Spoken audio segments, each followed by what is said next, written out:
ॐ दक्षिणास्य समारंभा शंकराचार्यमध्यमा अस्मद् आचार्यपर्यन्ता स्मर्याद् गुरुपरंपरा। नमस्कार।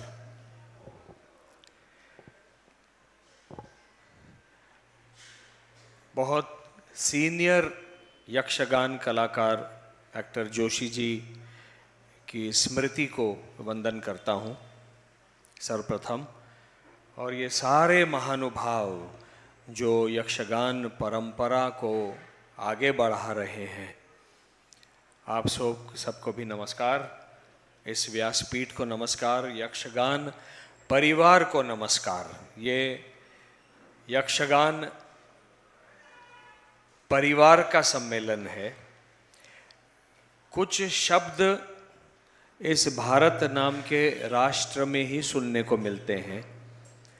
उसमें से एक शब्द है परंपरा। जैसे अभी हमने गुरु परंपरा का वंदन किया, वैसे यक्षगान एक परंपरा है अपने आप में।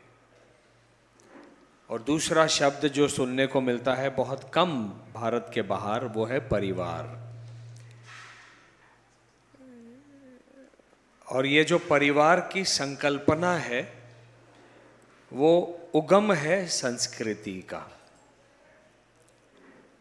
संस्कृति समाज की, राष्ट्र की, प्रत्येक व्यक्ति के संस्कारों से बनती है।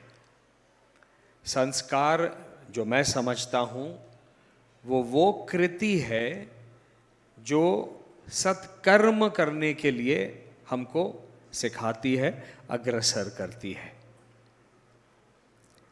और ये सारी शिक्षा जो है वो हमको परिवार से मिलती है। हमारा मूल केंद्र परिवार का जो है वो माता पिता, भाई बहन, ये एक परिवार है।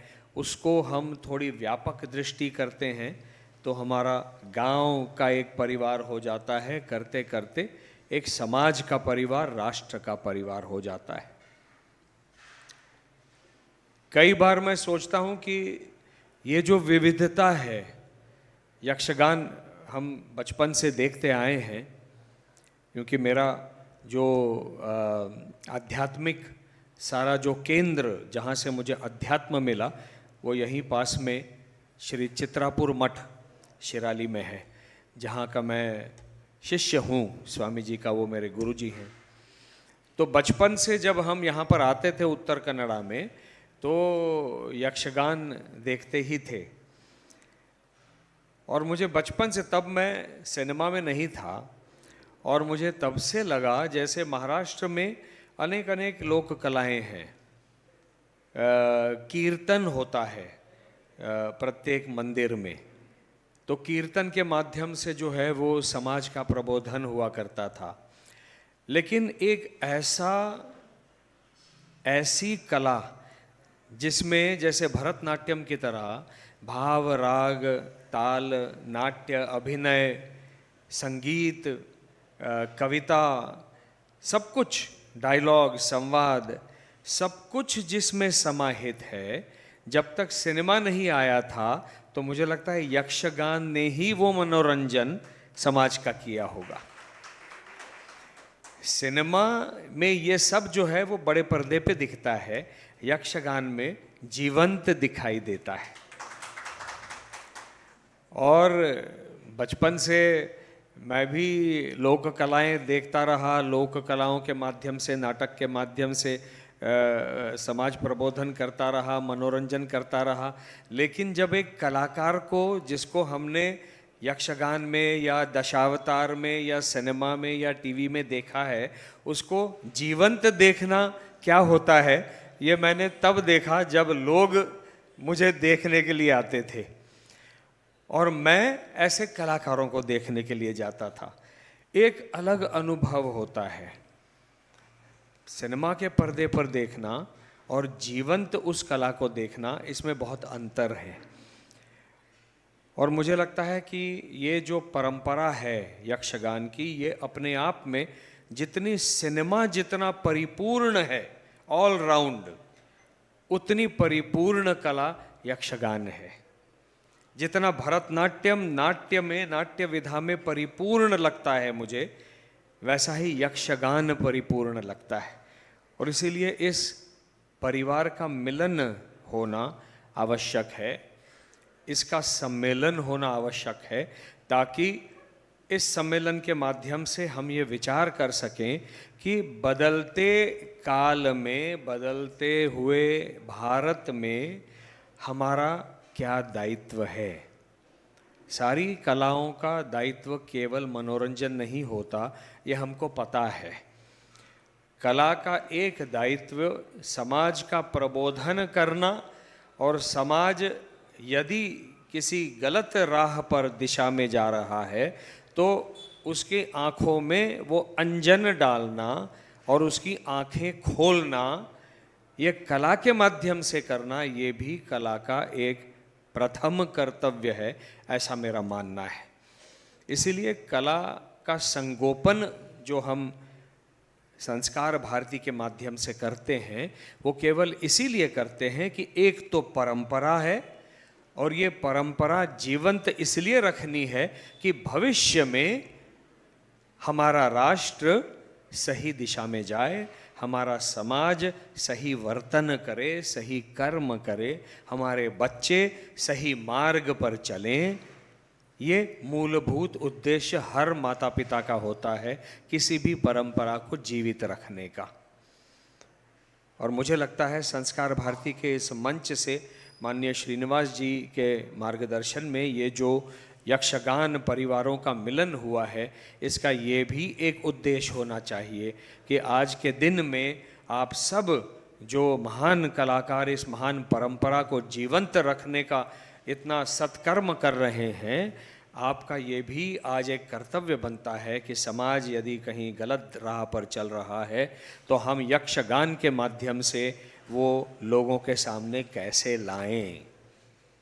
क्योंकि आज राष्ट्र बदल गया है, बहुत समस्याएं हैं अपने राष्ट्र में। महाराष्ट्र में संत एकनाथ महाराज हुए पैठन में, उन्होंने एक संकल्पना की कि हरि भक्त परायण जितने कीर्तनकार थे या हैं, वो मंदिरों में से हरि का गुणगान करते थे। लेकिन गुणगान मात्र करने से नहीं होगा, हम रामायण, महाभारत, श्रीमद् भागवतम, भगवत गीता के माध्यम से जो हमने संस्कार सीखे हैं, जो हमने आदर्श इन महापुरुषों के माध्यम से सीखे हैं, या जो आदर्श नहीं हैं, ऐसे भी महानुभाव उसमें हैं, जैसे रावण हैं, कंस हैं, जरासंध हैं, ये जो सारे हैं, ये क्यों हैं? इनका भी महत्व है। जीवन में रावण का भी महत्व है, कंस और जरासंध का भी महत्व है, ताकि हम बच्चों को बता सकें कि ऐसा नहीं होना है। और प्रभु रामचंद्र और कृष्ण का महत्व है कि ऐसा होना है। और माध्यम क्या है? तो इनकी कृतियां जो हैं, इनका जो वर्तन है, इनका जो आचरण है, ये हमारे सामने एक आदर्श उदाहरण बनकर हम प्रस्तुत करते हैं बच्चों के और समाज के सामने। इसलिए जब समाज में कुछ गलत होता हुआ दिखा तो एकनाथ जी ने, संत एकनाथ जी ने भारुड़ नाम का एक प्रकार जो है वो वहाँ पर गाने का एक प्रकार स्थापित कर दिया, और उसको एकनाथी भारुड़ कहते हैं। और वो भारुड़ जो हैं वो लोग जो हैं भारुड़ी गांव में जाकर जो समाज में जो प्रॉब्लम्स दिखाई देती हैं, समस्याएं दिखाई देती हैं, उनके ऊपर कैसे हमको उनको मिटाना है, उनसे दूर जाना है, इसके बारे में कविताएं करके, गाने गा के लोगों को सुनाते थे। कभी कभी क्या होता है, संवाद बहुत तीखा हो जाता है। संवाद में हम जब कहते हैं कि ऐसा नहीं करना चाहिए, तो यहाँ पर दर्द होता है, पीड़ा होती है समाज को, अरे ऐसे कैसे बोल दिया। लेकिन वही चीज़ जब हम नाट्य के माध्यम से, कविता के माध्यम से, संगीत के माध्यम से ऐसा कुछ करते हैं, लोगों को बताते हैं, तो थोड़ा सा वो संदेश भी पहुँचता है यहाँ पर, लेकिन यहाँ पर हृदय में पीड़ा कम होती है। और वो जो परंपरा के माध्यम से काम करना है वो आद्य कर्तव्य आज भी यक्षगान का होना चाहिए, ऐसा मेरा करबद्ध निवेदन आपके इस यक्षगान परिवार के समक्ष है। बाकी मुझे ऐसा बताया गया है कि मेरा यहाँ पर साक्षात्कार होगा, मेरा एक इंटरव्यू होगा। जो आपके मन में कुछ प्रश्न हैं, वो जो प्रश्न है उनका उत्तर देने का मैं प्रयास करूँगा।